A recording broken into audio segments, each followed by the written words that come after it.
Kuro has officially released Chisa's signature weapon along with the full information of the stats that it provides. So in today's video, I'll be diving deeper into the pull value of this weapon by analyzing how it easily synergizes with Chisa using the kit information that was provided earlier to give you guys an idea of what you should expect from her gameplay and build. Then we'll dive into which characters can benefit from this weapon from a free-to-play perspective, other weapon options available for Chisa, and finally my pull recommendation to help you decide if you should pull or skip this weapon based on several situations. But before we dive back into the video, I want to give huge thanks to Raid for supporting the channel. Now, I don't cover the game here on the channel, but you can support me by downloading it with the link in the description. It really helps me to continue making these type of videos for you guys. They're giving all new players $200 worth of free rewards if you use the link in the description. So it's a win-win for everyone. Just click the link, follow the steps to set up your new account, and start playing. And do keep in mind that checking out the game or recommending it to friends and family who are more into strategy-based games directly helps me to keep making videos for you guys. For the stats, she's rocking a 36% crit rate with a low base attack of 500. The high crit rate substat makes it good enough to slap on any other broadblade unit, and you won't have to worry about whether they have crit rate or crit damage on their skill tree.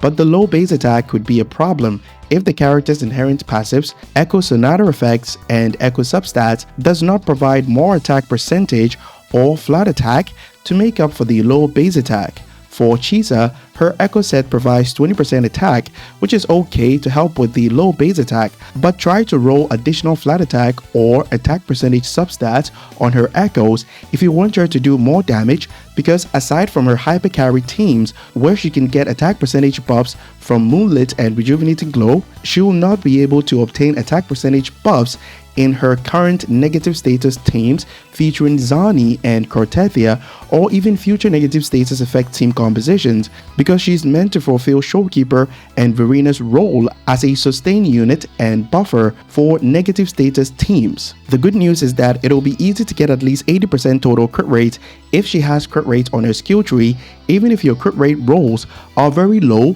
due to the high crit rate substat, just like my Yuno right here with the same 36% crit rate substat on her weapon. Now let's get into the passives. The first part buffs attack by 12%, which is very good since the weapon has a low base attack. The second passive grants 8% liberation damage bonus at R1 when the wielder casts an intro skill or inflicts negative status effects on the enemy, stacking up to 3 times. At the maximum stacks, when resonators in the team inflict negative status effects, they gain 24% all attribute damage bonus at R1. What this passive means is that you need to cast an intro skill, which gives you 1 stack, and inflict negative status effects like Havoc Bane at least twice with Chisa by doing basic attacks before you can get all the 24% liberation damage bonus from the first part of the passive during your rotations. But do keep in mind that in her future negative status teams and the current ones featuring Cortethia and Zani,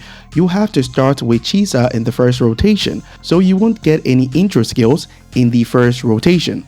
When that happens, just apply 3 Havoc Bane on the enemy, which will trigger the 24% liberation damage bonus from the first part of the passive, and then use her liberation, which will refresh the Havoc Bane application on the enemy to trigger the second part of the passive. That gives Chisa the additional 24% liberation damage bonus, because this part right here says that when resonators in the team inflict negative status effects, and Chisa counts as a resonator in the team. From there, all you need to do is transition into chainsaw mode to do damage.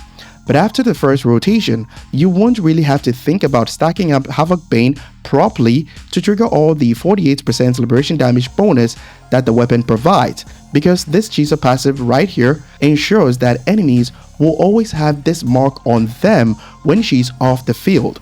What this mark does is allow Chisa to continuously apply or stack up Havoc Bane when doing damage on the field, and from off field when any active resonator in the team does damage to the marked enemy. This means that the weapon buffs will always be active for Chisa even when she's off the field. And if the active resonator can apply negative status effects like Chacona and Cortethia can apply Aero Erosion, they will also gain the 24% all attribute damage bonus. So after an intro skill in the subsequent rotations, you just need to focus on regenerating chainsaw stacks or her forte stacks to use her forte circuit where she transitions into chainsaw mode to do damage. So in summary, always make sure that you have this mark applied on an enemy by using her normal skill or locking onto the enemy before Chisa goes off field, and you have nothing to worry about as far as triggering the weapon buffs is concerned.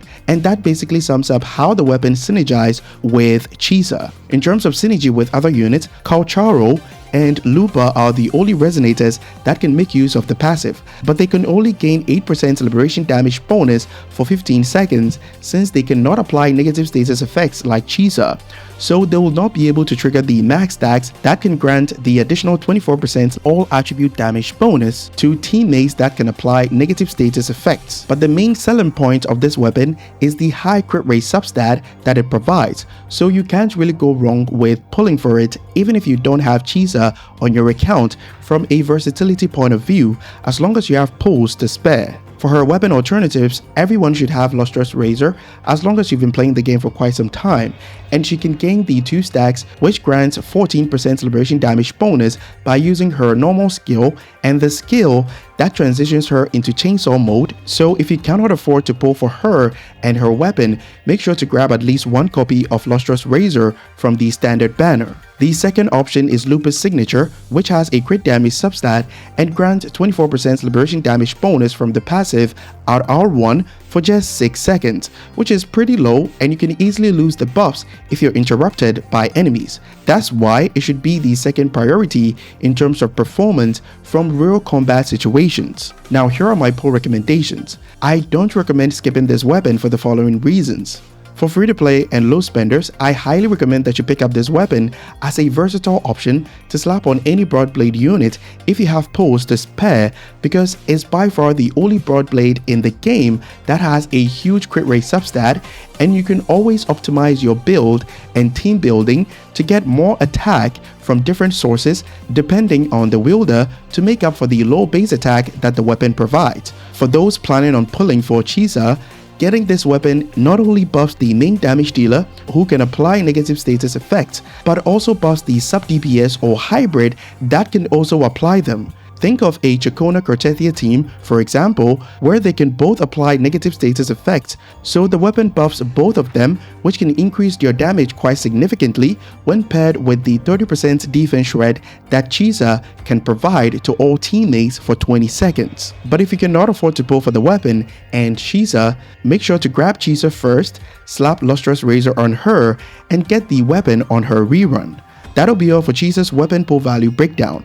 Be sure to leave a like, subscribe, and use my link in the description to check out Raid or share them with friends and family who are into strategy-based games to support the channel. Our Discord link will also be in the pinned comment if you're having any issues with the game, help with your build, or you just want a place to chill or hang out.